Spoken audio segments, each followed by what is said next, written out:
আসসালামু বন্ধুরা, মানহা কুকিং হাউসে আপনাদের স্বাগতম। আজকে তৈরি করে দেখাই চিংড়ি মাছ কিভাবে ভুনা করতে হয়। আর চিংড়ি মাছ ভুনাটাও অনেক ভালো লাগে, বাসায় একবার ট্রাই করে দেখবেন, আশা করি বাসাটা পছন্দ করবে। আর ভিডিওটি ভালো লাগলে অবশ্যই লাইক দিয়ে দেখা শুরু করে দিবেন। চলুন ভিডিও শুরু করা যাক। এখানে আমি 5 পিস চিংড়ি মাছ নিয়ে নিছি। চিংড়ি মাছটা থেতলে নিছি, নাহলে চিংড়ি মাছটা শক্ত হয়ে যায়, খেতে ভালো লাগে না। আর ধনিয়া পাতা কুচি নিয়ে নিছি, পেঁয়াজ কুচি 4-5টা, আর একটা বড় সাইজের টমেটোর কুচি নিয়ে নিছি। আর এখানে আমি একটা তাওয়া বসিয়ে দিলাম। এই তাওয়াতে এখন পরিমাণ তেল দিয়ে দিলাম চিংড়ি মাছ ভাজার জন্য। হালকা একটু ভেজে নেবো আমি। এখানে আমি হলুদ আর একটু লবণ মাছের সাথে মিশিয়ে দিয়ে দিলাম। মাছটাকে হালকা ভাজবো, আমি বেশি কড়া করে ভাজতে যাবো না। বেশি কড়া করে ভাজতে একটু শক্ত হয়ে যাবে, মাছটা খেতে ভালো লাগবে না। আমি 2 পাটে হালকা লাল করে ভেজে নেব। আর আমার কাছে মাছটা না ভেজে রান্না করলে ভালো লাগে না। আর অনেকে কষায় রান্না করে, আমার কাছে দেখতে ভালো লাগে না, যেন আমার খেতে রুচি টানে না, এই জন্য আমি ভেজে নেই। আমার মাছগুলো ভাজা হয়ে গেছে।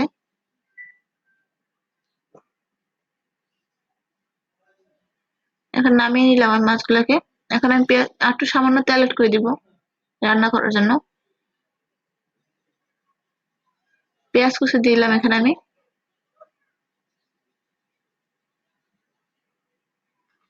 আর পেঁয়াজটাকে হালকা আমি বাদামি কালার করে ভেজে নেব।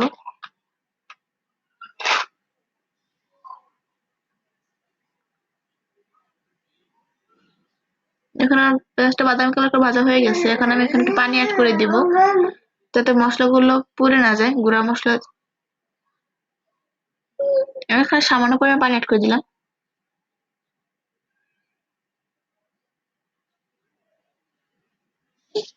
আমি একে মশলাগুলো দিয়ে দেবো। এখানে 1/2 চামচ হলুদের গুঁড়া দিয়ে দিলাম।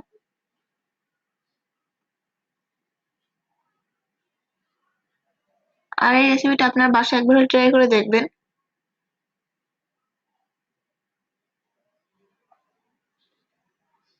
এখানে আমি মরিচের গুঁড়া দিয়ে দিব। এখানে আমি, যেহেতু আমি এখানে কাঁচামরিচ দেই নেই, আপনারা কাঁচামরিচ দিতে পারেন এখানে।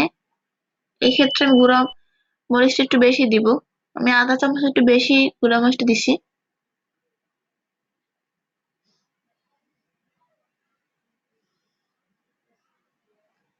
আর এই চিংড়ি মাছটা অল্প উপকরণ দিয়ে ভালোভাবে রান্না করা হয়ে যায়। এখানে আমি স্বাদ মতো লবণ দিয়ে দিব।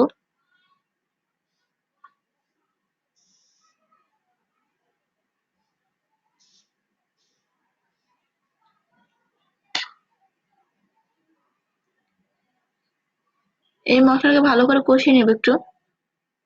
এই মশলাকে 2 মিনিট ধরে কষিয়ে এখন আমি টমেটো গুলো দিয়ে দিব।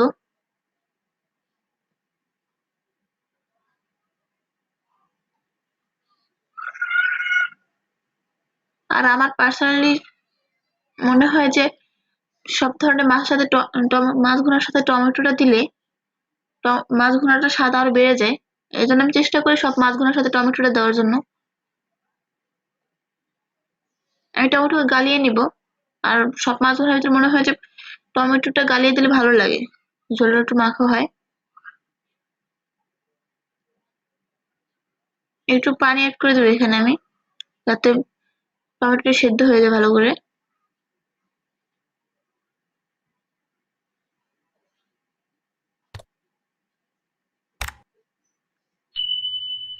আমার প্রায় হয়ে গেছে। টমেটোকে আমি ঢেকে দেবো এখন আমি 2 মিনিটের জন্য।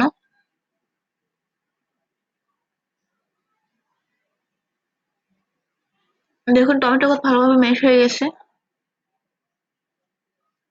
আর মশলাটা কষানো হয়ে গেছে। আর এই মশলা কষানোটা খুব ধৈর্য সহকারে করবেন।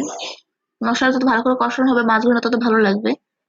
এখানে মাছগুলো সব দিয়ে নিলাম।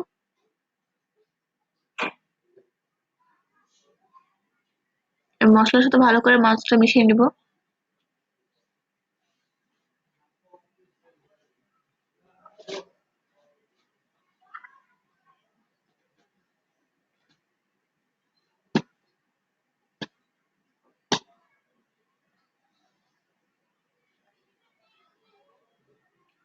এইখানে আমি একটু পানি অ্যাড করে দিব যাতে মশলা গন্ধ না আসে।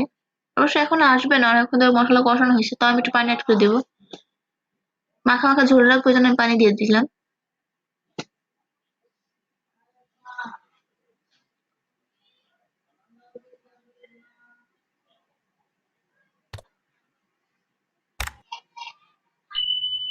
আমি ঢেকে রান্না করবো আরো 3-4 মিনিটের মতো মাছটাকে।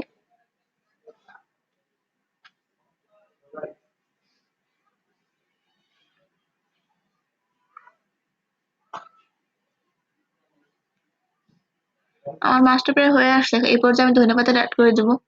আর সবসময় চেষ্টা করবেন যে ধনেপাতাটা রান্না শেষে অ্যাড করতে, তাহলে ধনিয়া পাতার যে স্মেলটা আছে সেটা ভালো সুন্দর মতো পাওয়া যায়। আর আগে মেশালে স্মেলটা থাকে না, গ্রানটা।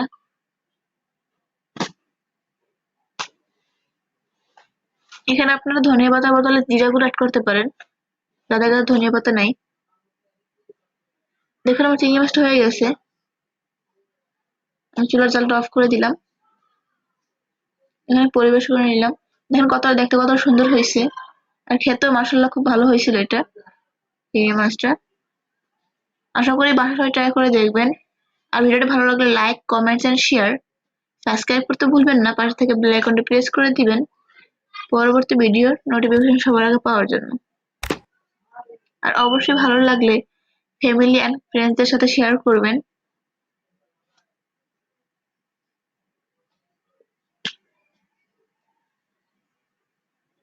ধন্যবাদ ভিডিওটি শেষ পর্যন্ত দেখার জন্য।